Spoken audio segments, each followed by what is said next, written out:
Hi, I'm Vince, and welcome to our channel.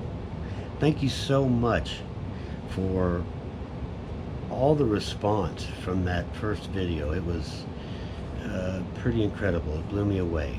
So I'm going to do, and Tammy's going to film me. We're going to do more videos showing details of what I did with this van. And along the way, we just spent 5 weeks almost in the van living in it, and we figured out a couple things too that made life easier. So I'm going to share those too. We're going to try to make this people friendly. You know, we represent a smaller van family instead of the great big Sprinter. You know, this is for the person that has a van like this, you know, just a regular minivan. So thanks again for everybody subscribing and commenting, and oh my gosh, I was completely blown away. It was amazing, and Tammy and I are so happy to share more.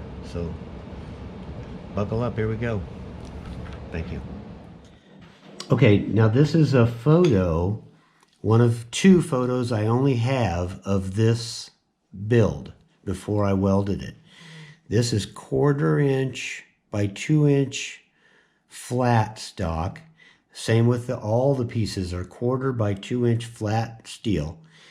I'm using magnets right here. You can see these red things are on both sides, and I'm just using the magnets to hold everything in place just so I can see how it works.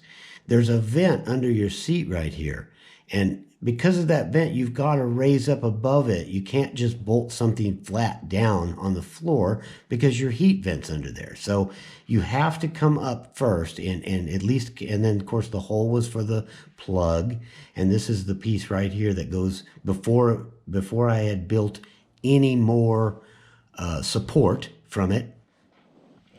Okay, this is another photo of the base before it was welded. This center ring is 4 inches outside diameter with a 3-inch hole through it. And of course, this is 3-inch outside diameter with a 2-inch hole in the center. So you at least need a 2-inch hole to slip your plug through. And as far as the height goes, this is high enough. If you use the original base as a template, you can be, this here can be, you need to make sure and keep this as low profile as possible so that you can keep it all within the proper height of the seat. Now this is how this plug that's under your seat works. It has a little, one side has a red tab, and when you pull it back, and then you push on this little yellow part here, and you push on that, it allows this plug to actually come apart. They can be really complicated and difficult to do if you don't do them correctly, so it's important that you first pull back the red part, and then push down on this yellow tab, whatever it is, and that releases a little lock that clips on right there. So that can be a pain. The seat is actually bolted with these 5 15mm nuts to 5 locations on the seat, all 4 corners, and then on the one side there's an extra one, so you know there's 5. The way I made the bottom bolts was I used lug nuts, drilled a little bit smaller hole, pulled them down through, and then I backed them up with a washer, and so they're actually lug bolts bolting these to the floor. At this point, I can move the seat back out of the way and show the base, and then I can lift the base actually out.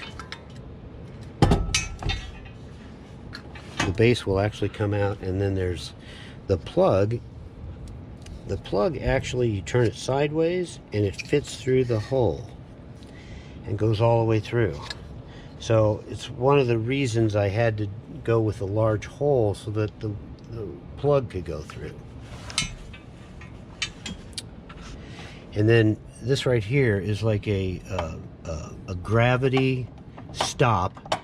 It's a positive stop, so that whenever the seat is in the forward position, I've put a notch. See if I can show all this. There's one notch in this plate, and you can see the skate mark where the metal drags, and as soon as it gets to the notch, it falls in. So when I put it back together, I push the plug back through the hole,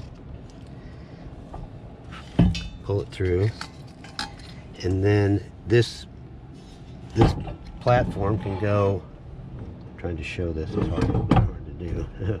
I see people doing this in videos all the time. It's hard to do one-handed. There you go.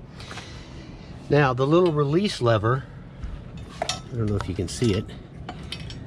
The little release lever is right here, and when you lift that lever, it pulls the little latch out of the hole, and this seat can spin all the way around till it hits the lever again, 360. So it keeps the seat positive forward as a safety. There's also a locking nut right here, and it's backed up with brass so it doesn't damage the center. One of the things that you have to keep in mind is, unfortunately, I threw the original base away, and this is exactly mocked. I mocked the angle, and you can even see where I've welded. Well, the light is in your eyes. Let's see. Let's do this. Let's do this. You can see where I've put pieces of metal to make this at the correct angle, and of course I welded it all. So it's important that the angle is correct, and then that way when you spin the seat, loosen the lock, spin the seat, the seat is always at its correct. So okay, well, I hope that this helps to give you some sort of detail how I built the seat. I just want to say this was my way to do the seat. There are so many different ways that this could be done, but I just feel like if I show my way, and it might not be something that everyone can do, but at least I show the possibility, and I show a way, one way, and it's up to you to figure out if you can do it. You know, people will figure out an easier way. I just know they will. So thanks for watching and everything, and there'll be another video soon on probably the table. Yeah, I think the table's next. Thank you. Bye.